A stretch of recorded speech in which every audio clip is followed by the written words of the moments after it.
আর মাত্র কয়েক মিনিট পরেই ঢাকার উদ্দেশ্যে লন্ডন ছাড়ছে বিএনপি চেয়ারপারসন খালেদা জিয়াকে বহনকারী বিশেষ এয়ার অ্যাম্বুলেন্স।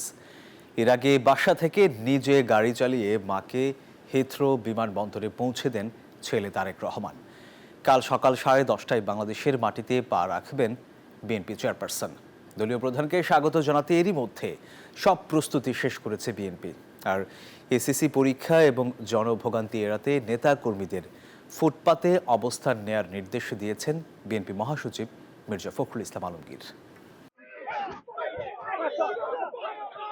বাংলাদেশ সময় সন্ধ্যা 7টার কিছু আগে ছেলে তারেক রহমানের বাসা থেকে লন্ডনের হিথ্রো বিমানবন্দরের দিকে রওনা হন বিএনপি চেয়ারপারসন বেগম খালেদা জিয়া। ভারাক্রান্ত মনে অশ্রুসজল নয়নে মা আর স্ত্রীকে নিজেই গাড়ি চালিয়ে বিমানবন্দরে পৌঁছে দেন তারেক রহমান। নিজের মা ফিরছেন জন্মভূমিতে, তাই এই বিদায়ে ছেলে হিসেবে এক ধরনের আনন্দ আছে তারেক রহমানের। বিপরীতে আছে কাছে না থাকার বেদনাও, কারণ নানা চড়াই উতরাই পেরিয়ে বহু বছর পর প্রিয় মায়ের সান্নিধ্য পেয়েছেন বিএনপির ভারপ্রাপ্ত চেয়ারম্যান।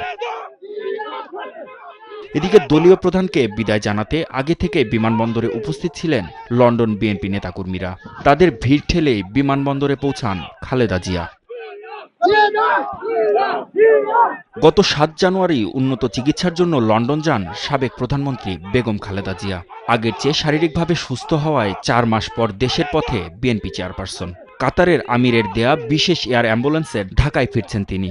সঙ্গে আসছেন 2 পুত্রবধূ বিএনপির ভারপ্রাপ্ত চেয়ারম্যান তারেক রহমানের স্ত্রী ডাক্তার জোবাইদা রহমান ও প্রয়াত আরাফাত রহমান কোকোর স্ত্রী সৈয়দা শামিলা রহমান। বেগম খালেদা জিয়াকে স্বাগত জানাতে ইতোমধ্যে সব প্রস্তুতি সম্পন্ন করেছে বিএনপি। অঙ্গ ও সহযোগী সংগঠনের জন্য স্পট ভাগ করে দেওয়া হয়েছে। বিমানবন্দর থেকে খিলক্ষেত হয়ে কাকলি মোড় দিয়ে গুলশান 2 হয়ে ফিরোজায় প্রবেশ করবে বেগম খালেদা জিয়ার গাড়িবহর। বিমানবন্দর থেকে লা মেরিডিয়ান হোটেল পর্যন্ত রাস্তার দুপাশে অবস্থান করবে ঢাকা মহানগর উত্তর বিএনপির নেতাকর্মীরা। লা মেরিডিয়ান হোটেল থেকে খিলক্ষেত পর্যন্ত ছাত্রদল, খিলক্ষেত থেকে হোটেল রেডিসন পর্যন্ত যুবদল, হোটেল রেডিসন থেকে আর্মি স্টেডিয়াম পর্যন্ত ঢাকা মহানগর দক্ষিণ বিএনপি। এরপর বনানী কবরস্থান পর্যন্ত স্বেচ্ছাসেবক দল, বনানী কবরস্থান থেকে কাকলি মোড় পর্যন্ত কৃষক দল অভ্যর্থনা জানাবেন। কাকলি মোড় থেকে গুলশানের বাসভবন পর্যন্ত বাকি পথে থাকবে শ্রমিক দল, ওলামা দল, মুক্তিযোদ্ধা দল সহ বিএনপির অঙ্গ ও পেশাজীবী সংগঠনের নেতাকর্মীরা। মঙ্গলবার এসএসসি পরীক্ষা থাকায় মূল সড়কে না দাঁড়িয়ে ফুটপাতে অবস্থান নিতে দলের নেতাকর্মীদের অনুরোধ জানিয়েছেন বিএনপি মহাসচিব মির্জা ফখরুল ইসলাম আলমগীর।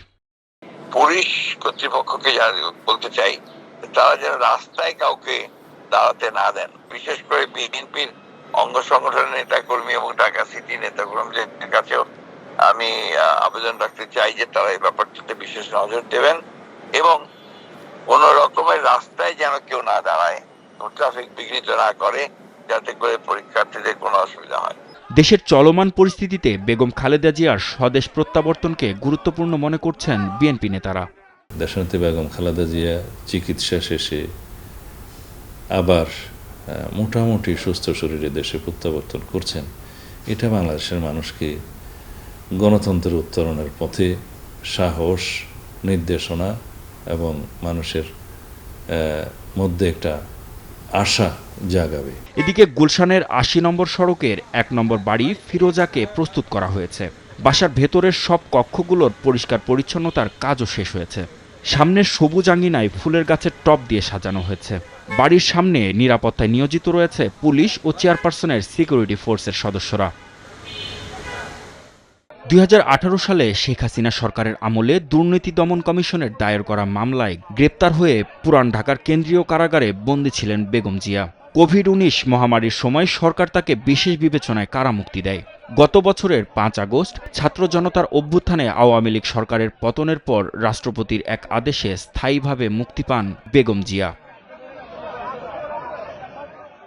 মাহমুদ হাসান, নিউজ 24, ঢাকা।